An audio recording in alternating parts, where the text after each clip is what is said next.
The ailing economy and rising cost of living remain a major concern. Some experts are already also warning that South Africa is at risk of becoming a failed state. They say local government failures might be the first stage of state collapse. Many municipalities have been accused of failing to deliver basic services. Well, let's discuss this now more with Dr. Kingsley Makhubela from Risk Recon. Dr. Makhubela, thank you very much for coming into the studio. Welcome to eNCA. Thank you very much, Dan, and thanks for the invitation. You've been doing some research round about this matter. My eyes went like this when I saw the headline in the Sunday Times last week, quoting Dondo Mukhajane, the DG of Treasury, saying, unless and until our politicians get off their high horses, this country is headed into becoming a failed state. You've done research around this, and there are different stages. Just first, as an overriding question, state collapse, failed states, what do they look like? Dan, thank you very much. We decided to look at the local government. If you look at what the Department of Local Government and Traditional Affairs released sometimes this year, of the 257 municipalities, only 16 are categorized as stable. Now, the rest of them that are unstable, you have sewer spilling, lack of clean water, challenges related to picking up the rubbish and so on. So basically, the local government, because we keep on saying the local government's cold face of service delivery. Now, if you look at the failure of the local government, monumental failures of the local government, we have serious concern about the viability of our own state. So we started to look at the research there. Now, a state that really fails is a state that is unable to provide basic services. Today, you may have had the challenges at Baragwanath Hospital, that they are unable to provide food to patients. Now, those are symptoms of failure.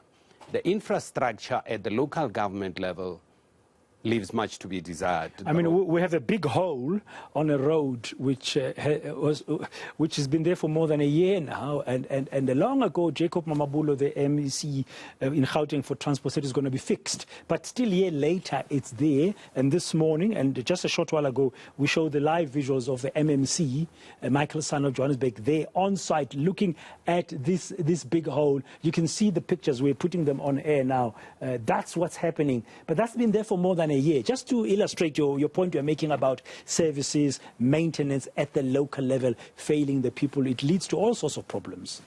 But then if you see that kind of road infrastructure collapsing, there's a bigger story behind that. Remember, the road infrastructure is a mode of transporting goods and services to the market, transporting our own food. We have huge challenges. It's not only here.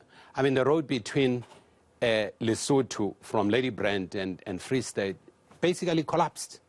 Now, everywhere you find this kind of behavior. But the problem, Braden, is the money that has been allocated to fix this road is stolen. That's where the big problem is. So corruption actually lends itself to enabling state failure. Poor leadership leads to corruption. And corruption, particularly predatory corruption, people who are stealing resources of the state, that's what creates challenges. Now, the capacity of local government level, it's a total different level. Poor capacity, failure to hold politicians and public servants accountable, those are issues that are going to lead to basically collapse of our state. And the July riots last year, where do they sit in your research as you look into this? Because we saw the country, or parts of it, they were in a state of collapse, if I may say so. Absolutely. The July riots actually exposed the weaknesses of the state.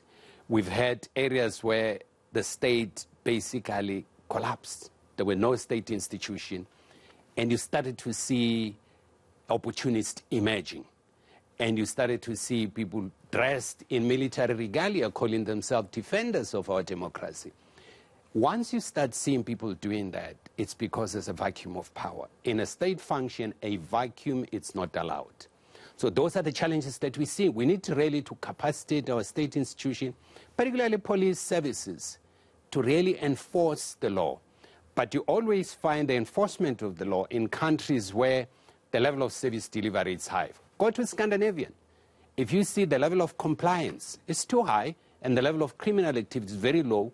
So because the state is able to provide the good, what we call the public goods. Where are we at in South Africa today? I saw one of the slides I didn't read your whole report. I haven't read your whole report, but in a summary, I see words like state failure, and then there's a gradual deterioration leading to state collapse, and things can even get worse beyond that to go to state disintegration.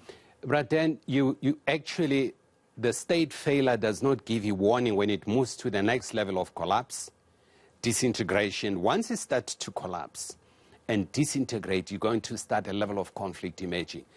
As it is now, we're starting to see competition around resources.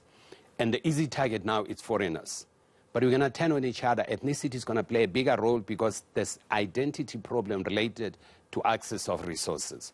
Once we're done with foreigners, we're going to start identifying each other in terms of ethnic group, in terms of tribes. That's when the state then starts to fail to hold us together. That's why you often hear the center is not holding. That center needs to hold. We're going to be doing a lot of research around the upcoming conference of the ANC, what implication it has in terms of governance and building capacity of the state. We're going to start doing research around the next general election. What picture are we seeing moving forward? Are there any like silver linings at all? I mean, I'm thinking here about the judiciary, for example. I'm thinking about media freedom. We still benefit largely from a free press in this country. And even when you're having these challenges, or these things will matter less in that scenario you've just painted, because people will be desperate for resources. But then conflict generally, it's a conflict about survival. It's about resources. If you look at all the conflicts, the root causes of that is a battle for resources. And the more resources are getting meager and scarce, the more the conflict would expand. What we need is to expand the national pie, and by doing that, we manage the conflict over resources and survival. The economy is not growing well. The level of corruption, it's actually unabated. It goes on unabated. Poor leadership across state entities, it's shocking. So we need to address those issues in order to arrest the situation. If we don't do that, we're likely to see failure. I mean, I've done a research around the failure of the Somali state, and I'm starting to see symptoms similar to what we've seen in Somalia when they started failing. Could we see in that regard, that example you're using, conflict along ethnic lines, unless something is done going forward in the country? Remember, ethnic conflict is all about resources. People fight for survival. And once people start doing that, and we started to see these elements. If you look at the previous local government election where Togo Didiza was called, she doesn't belong here, she can't run for mayoralship at Gauteng. It's all about resources because people are looking at state institutions as an access to resources. You said leadership. Just very briefly before we conclude, Dr. Makhubela, there was a call by the president, Matamela Ramaphosa, a couple of years ago, they need to professionalize the state administration and government and appoint people on merit so that people who are going to be a city manager, they actually know about project management, about planning, about maintenance, engineering and things like that. Could that be part of a solution? We need to build capacity of the state. Building capacity of the state institutions, not only at the professional level of the public service, but at the political level. You need to start seeing senior politicians. Can you imagine, Braten, if tomorrow you were to see a deputy president of the ANC becoming a mayor or a governor or a premier of a particular province, what kind of a psychological shift it would have? If you look at Western Cape, you are seeing better results because the leadership of the DA there, a very senior leadership, the premier of the province at one stage was the chair of the party.